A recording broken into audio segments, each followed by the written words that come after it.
we haven't been here for some time. We were away in Japan, covering the most and doing the most. But we're back in SA with SA Politics. What up, brother? Yeah, man. Just first of all, we'd like to appreciate all those who've been hitting the subscribe button, man. Yeah, man. No, the thanks numbers. a lot, brother. No, thanks a lot, man, for hitting the subscribe button, for liking, man. It's motivating us. It's pushing us, man, to really keep this content really coming out. We actually get to find out what you guys really would like to listen to, what you guys really would and even those who've not been scared or intimidated, those who've been leaving comments in the comment section, man. We really appreciate you guys. We appreciate their views and opinions on so many things. We're not saying we are accurate on everything, but we're just trying our best to bring things to light, Yeah, and then maybe also it's all actually a perspective, it's how we actually maybe seeing the world from our side of the view, so always there's two sides to the coin of the story, so so we just trying to paint our views on from our perspective, so we're always here for you guys to come through and maybe also be a guest here and educate us even better if maybe we're making mistakes here and there. You're also welcome to come through to the podcast, not only allow us to mislead the people, come also to help us lead the people to the right way. And starting off, bro, with what's happening in the EFF. Yeah. This December, the EFF is going to be in what is called the NPA, National People's... What do they call it? Association? Nah, man, it's not association. I think it's Assembly, Nationals People Assembly, kind of, where they're going to be electing the next top 6 in the ANC, in the EFF. In the EFF, okay. Yeah, the National Executive Committee and so forth. Yeah. But then the big question still remains. Who is going to replace Floyd Shivambu on that deputy president position? Damn, though. It's a tricky one, but also an obvious one in a sense of whoever is gonna replace Floyd Shivambu in the EFF is someone who definitely Julius Malema would have control over. That's how it seems.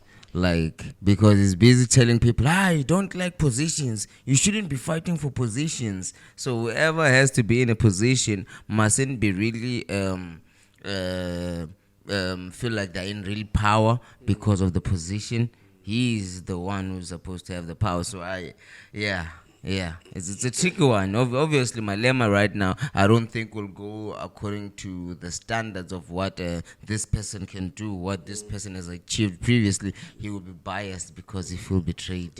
Let me throw in the options. The possible people who are there who can fill Floyd Shivambu's shoes. Yeah. Although we don't know if they will be of the same shoe size as him, saying they will bring to the table what he was bringing in the EFF. First one, Godrich Gardee, Advocate Godrich Gardee. Yeah, do you see him as a good fit for that deputy presidency position? Okay, so why? What makes a person fit for that deputy president position in the first place? What should he be able to do, and what previously should you have done for you to qualify for that position? If it's not the president saying, no, I like you, I think you listen to me. So But I think it also goes with the numbers, bro. Maybe according to me, who would I like? Yeah, who would you prefer? I get it, but what we're discussing now is Godrich Gardee. Do you think will he be a good fit? Do you think he can step in and do what Floyd Shivambu was doing in the EFF? Does he have the same kind of capacity as the one that Floyd had? As much as if we looked at what was happening in the EFF after Floyd left, the meltdown they were having, it goes to show the impact that the person had. Because if you are just a nobody, I don't think a party will be left in that kind of position and situation where every day they're always insulting the party that you have joined.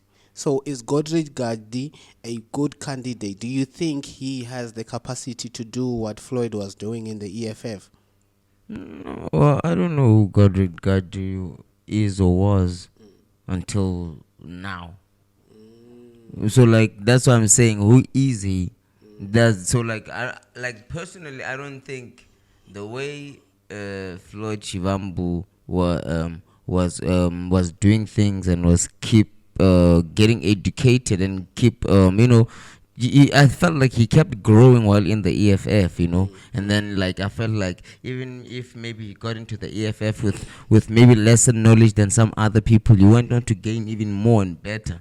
So like right now, who is Godrich Gardee? Maybe let's start there. What has he done? Where is he from? I think in the EFF per se, Godrich Gardee has been someone who has been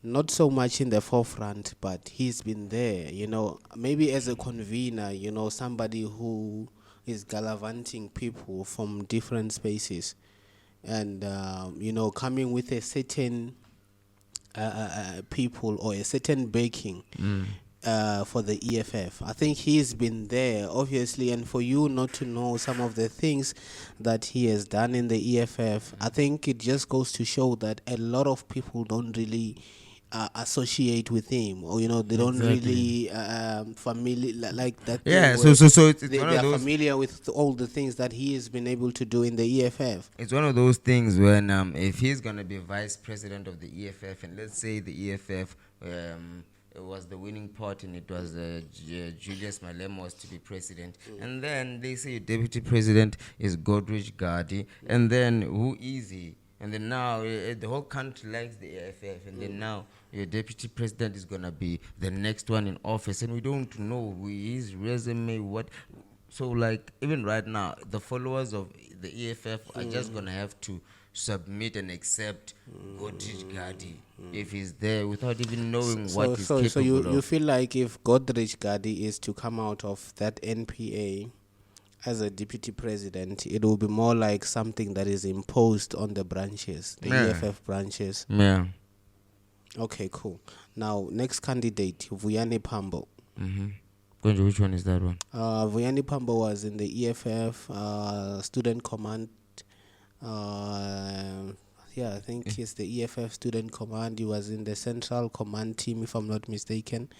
And now he's been promoted. He was a speaker of the EFF at some point. Yeah. Is it speaker or spokesperson? Yeah, something like that. Yeah, something like that. And he also went on to parliament. I think he's been someone.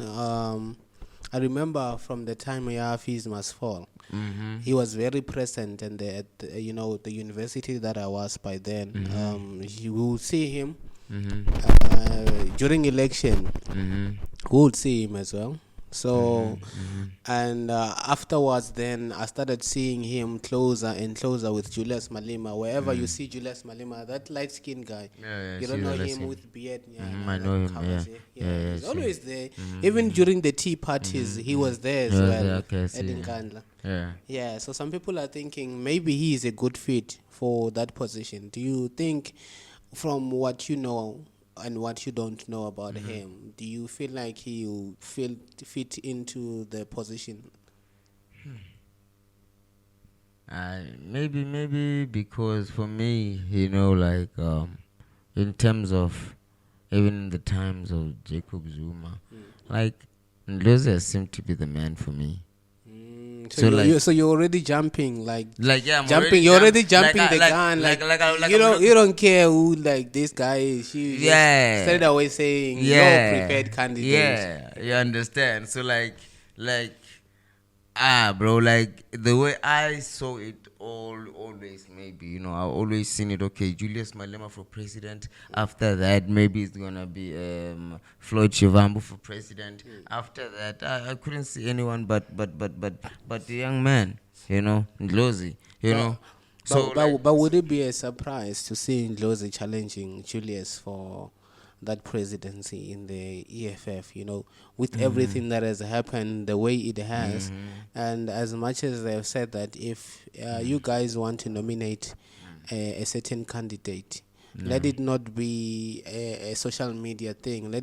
Don't go in the social media promoting certain things or saying bad things about, we're not going to run this election thing on social media. It will be done on the day of the election. Yeah. Different branches will come up with their own candidate.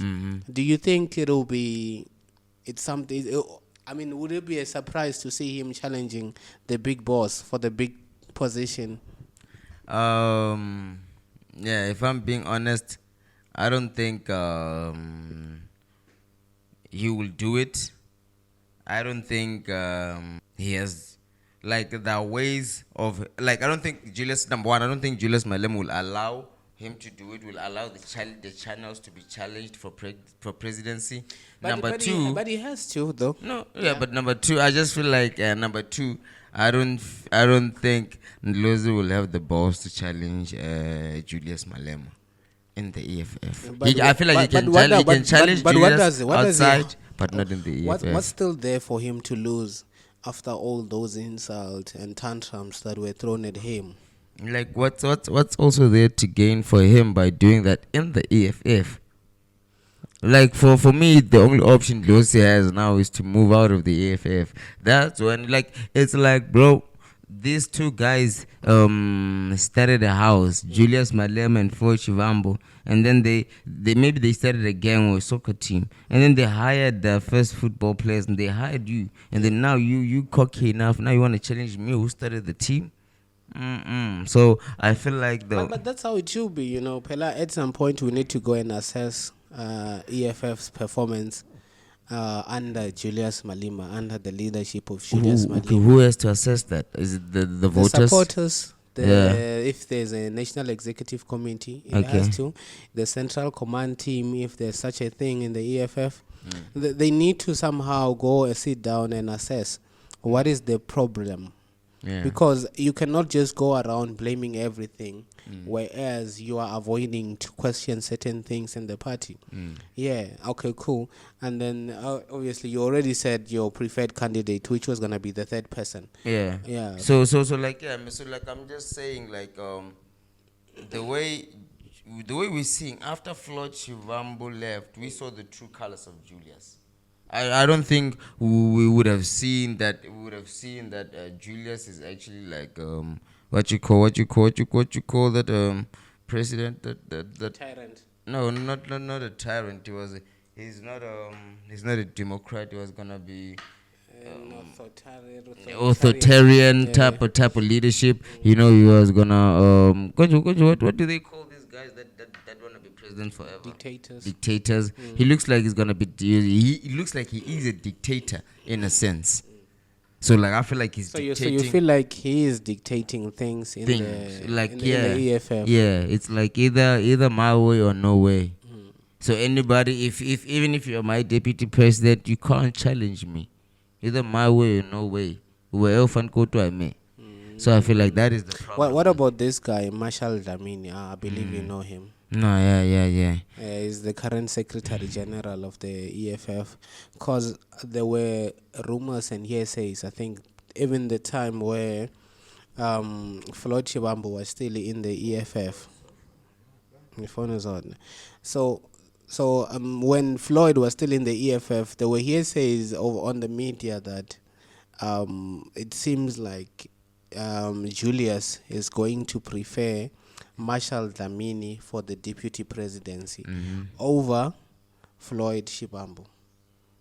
Oh, really? Yeah, it's something that has been developing for some time. I think it even happened when Floyd was still in the EFF. So when it happened like that, and then later on we found out that Floyd has left the EFF for the MK party. But you know, when you say it like that, you remember Julius always was voting that he wants Floyd Shivambu to be the Minister of Finance. So he remember that. Maybe that's why he was always opting to push out Floyd Shivambu, not to be the deputy. So, man, if it's the man of the house, he has his favorite child, so he gets to pick. And then now it's all gonna be up to us, the voters, if we are agreeing with the decisions now the man of the house is making. because it seems like now he's just bulldozing everyone. He doesn't want to hear input from the supporters or everybody else. He wants to make decisions by himself. So I think we're just going to have to watch and see what Julius decides, and then we're going to look into ourselves and, okay, this guy is directing things this way.